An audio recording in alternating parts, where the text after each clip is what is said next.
Right, now this next drill is a fed ball drill, and actually saw Eric Buderak and Sam Groth doing this at the Miami Open a couple of years ago, where Eric Buderak was sort of midway between the service line and the net, feeding from a low position, and Sam Groth was working on closing and poaching, moving diagonally forward towards the net strap. So key things are when you poach, you want to move towards that net strap and get as close as you can. So you're going to move into position, and you want to then try to get this outside leg out. So you load that leg. That ensures that you start to volley with your legs. So you're going to hit, and then you're going to land after the hit. All right. A lot of times what happens, players will run into position, they plant this foot too early, and then have to swing, and end up swinging down, missing into the net. Right. We have one target over there right now, just at the feet of where your opponent would be. And generally when you're poaching, you want to hit the ball in the direction where you're moving, because if you happen to go back behind where you left, you don't hit the ball well enough, you leave the entire court exposed, right? So I'm going to start just behind neutral, so just behind the midpoint between the service line and the net, and I'm going to start to move forward. Alex will feed the ball, and I'm going to look to find the ball with the outside leg. So it may take a little bit of getting used to if you're not used to feeding. It's a really good way to work on poaching here. Okay, and then you can also see your goal is try to almost be able to touch the net when you're done with the volley. Let's look at another one here. And I can touch the net right there. Now you can also, if you're feeling up for it, you can do what we call that movement triangle, where you look to hit the ball there, and then you work on coming back to your position. So you're going forward, you're cutting across. That was a tough feed. That's all right. It's going to happen. I come back, move forward again, I cut across. See, I'm loading the outside leg and then recovering back that way. So you can always increase the intensity of that drill. But let's take a look at Alex going through it. Right, so I'll give you a feeding perspective. I like to get nice and low for this one. If it's easier, you let the ball bounce, or you can feed it out of the air. If that's too difficult, you can always start in closer as well, and I'll show you that variation. Feeding is a little bit of a skill, but also if you tend to feed the ball too wide, you don't have to run after it. Just be careful. You want to be safe when you do this. Right, here we go. See how Alex is loading the outside leg. He's aiming towards the feet of his opponent, keeping the ball and going in the direction where he's moving. That's it. Nice, Alex. So he goes, drops back. Okay, so a little more turn. There you go. Now, if we want to make it a little more challenging, we'll just keep going, all right? So you're going to come forward, you recover back.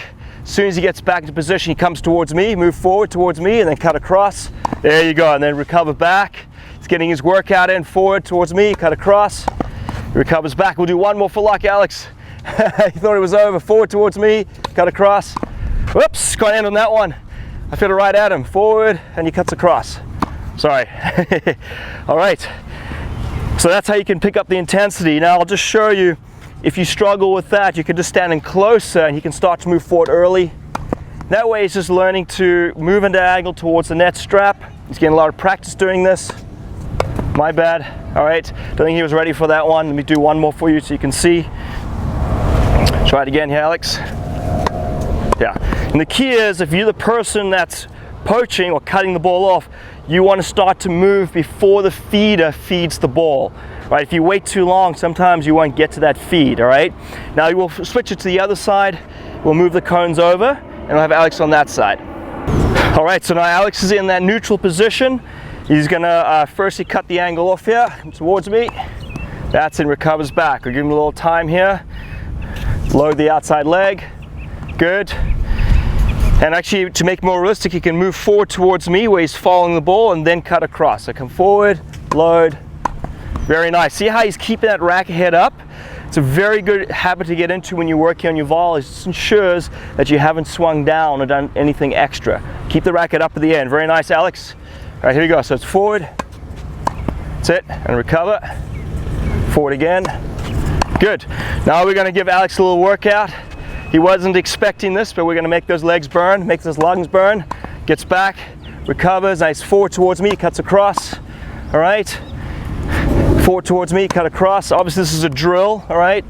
In a normal instance, you maybe just keep going and controlling the point that way. But you can really modify this drill and make it more difficult, or slow it down and make it easy. Right, so the other adaptation you can make, and this is an important one too, is we can set up the feed where he doesn't know if I'm going to be feeding cross quarter over the net strap or feeding down the line. So it's just another modification to the drill. I'm going to place a target right here.